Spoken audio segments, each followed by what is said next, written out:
दुर्गा पूजा हिंदू धर्म में एकमात्र ऐसा त्योहार है जो हमारे देश के कोने-कोने में मनाया जाता है। पर जब दुर्गा पूजा की बात आती है तो पहला नाम जो हमारे और आपके ज़हन में आता है वो है Kolkata. So hello friends, welcome you all to this Durga Puja vlog of mine. In this video, I am going to take you to the most beautiful places of Kolkata city that I was able to witness during this Durga Puja 2024.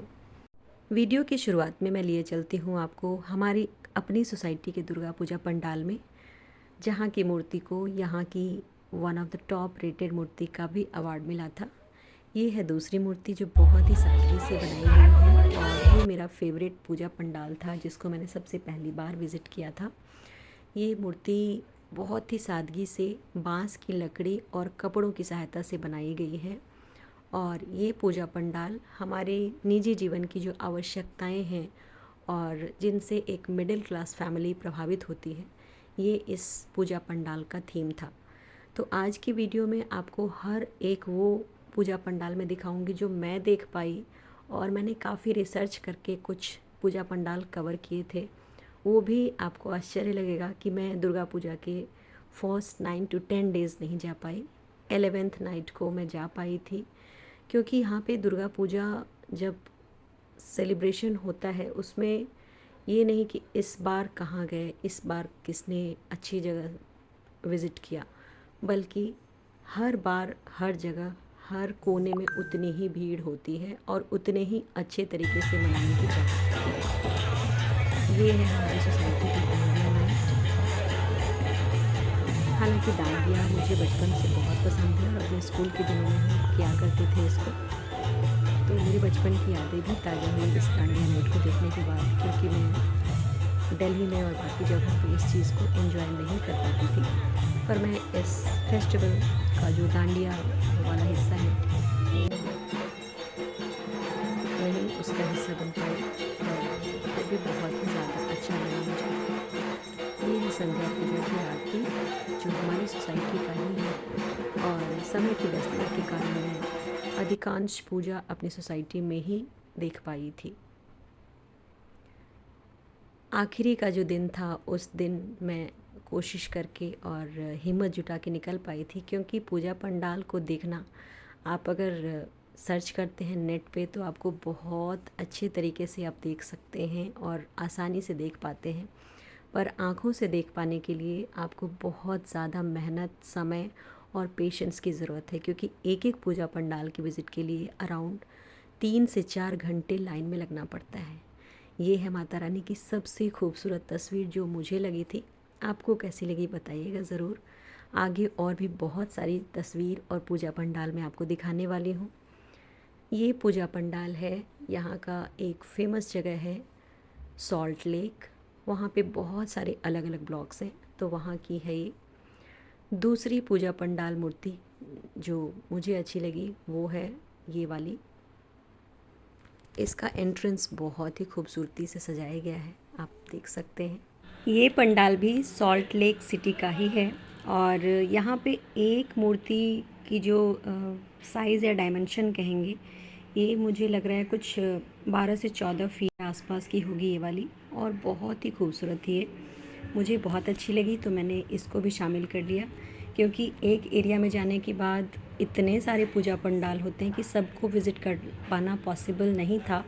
और सबसे बड़ी बात ये थी कि pandals तो बहुत देखने को मिले, लेकिन चूँकि विजयादशमी यानी कि दशहरा बीत चुका था तो अधिकांश पंडाल से मूर्तियाँ हटने लगी थी और हमें बहुत सारे पंडाल देखने को मिले जहाँ मूर्तियाँ नहीं थी।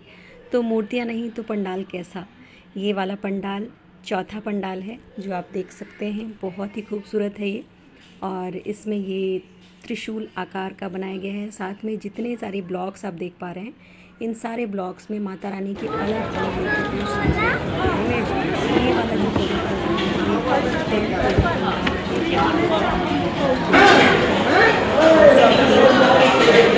इस पंडाल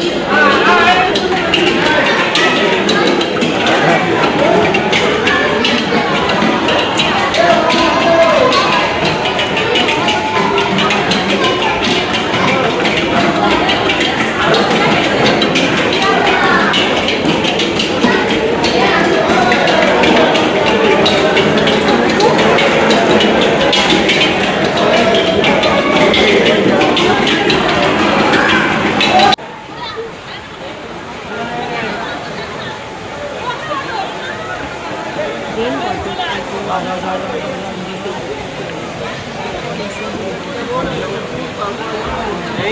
ही पिछले हिस्से में वॉइस ओवर नहीं डाला था, आप लोगों से सुनेंगे तो आपको जो मूल कैरेक्टर थे उसकी वही सुनेंगे। यहाँ पे ज़्यादा पानी था और इसका कंसेप्ट है तो ये वाला पंडाल टॉप 10 पूजा पंडाल में आता है, ताकि मुझे भी बहुत ही ज़्यादा अच्छा लगा ये पूजा पंडाल। इसके बाद हम निकल पड़े दूसरे पूजा पंडाल की तलाश में। शहर पूरा रोशनी से जगमगा रहा था और इतना खूबसूरत, इससे पहले तो मैंने कोलकाता को नहीं देखा था, तो मैंने सोचा कि ये वाला जो एरिया है इसको भी मैं अपने व्लॉग में शामिल कर लूँ। बहुत ही खूबसूरत था ये, कुछ 3 से 4 किलोमीटर का स्ट्रेच। आपको कौन सा पूजा पंडाल अच्छा लगा आप बताएंगे ज़रूर। और आगे चलते हैं किसी और पूजा पंडाल में जो कि यहीं पास में है।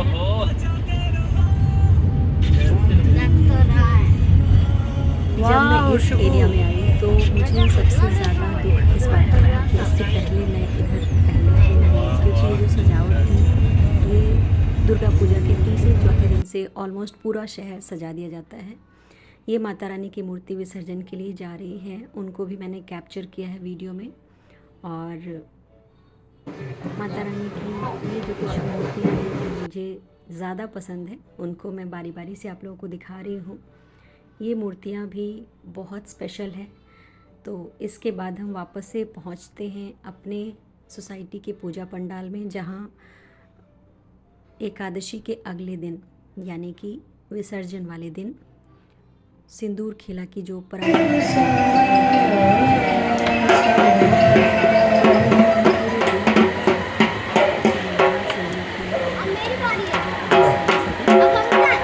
और वीडियो मैं आप लोगों के साथ शेयर करूंगी, जिसमें मैं इस रस्म के बारे में अपना अनुभव और अपनी जानकारी आप लोगों के साथ साझा करूंगी।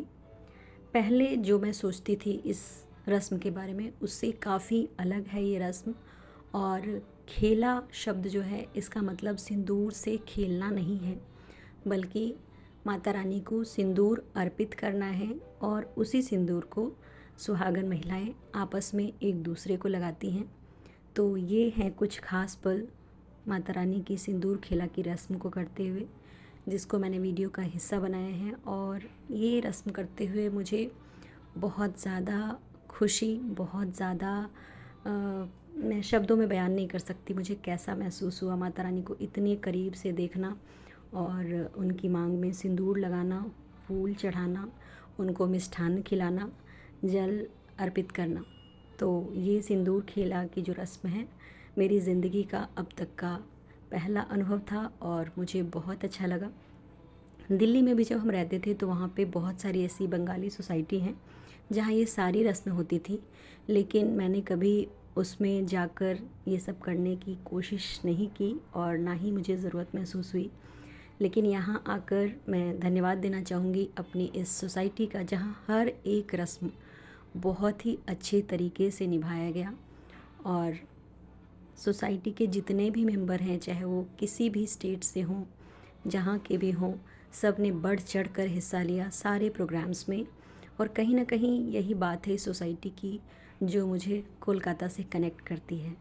तो ये इन कुछ 9-10 महीनों में जब से मैं कोलकाता का हिस्सा बन चुकी हूँ, पहला ऐसा अनुभव था जब मुझे ऐसा महसूस हुआ कि यहाँ आकर शायद धीरे धीरे मैं यहाँ की हो जाऊँ, और मुझे बहुत ही अच्छा लगा। अगले दिन जब मैं अपने घर में आई तो हमारी जो हाउस हेल्प हैं वो सब काम से वापस आ गई थी। तो कहीं ना कहीं आप अगर अंदर से खुश और संतुष्ट महसूस करते हैं ना, तो आपके चेहरे पे वो खुशी छलकती है। तो मेरी जो हाउस हेल्प है शी इज़ अ बंगाली, तो उसने बोला कि आज इतने दिनों में मैंने पहली बार भाभी को खुश देखा है। तो मुझे भी एहसास हुआ कि अच्छा सचमुच मैं खुश हूँ। और इस खुशी की वजह कहीं ना कहीं ये कोलकाता की आखिरी दिन की जो मेरी दुर्गा पूजा थी और जो मैंने कोलकाता की अलग अलग जगहों के पंडाल और मूर्ति दर्शन किए वही थी। तो माता रानी ने जाते जाते मेरे अंदर एक संतोष, एक सुकून और कहीं ना कहीं मन में एक आशा जगा दी है कि जीवन में आगे जो भी हो, जैसा भी घटित हो, उसको मैं पूरे दिल से स्वीकार कर सकूं और जीवन में आगे बढ़ने की पूरी कोशिश करूं। तो इस सब के लिए अपनी सोसाइटी का फिर से धन्यवाद करूंगी। माता रानी का धन्यवाद करना मुझे उचित नहीं लगता, क्योंकि माता रानी को बहुत गर्व महसूस करती हूँ।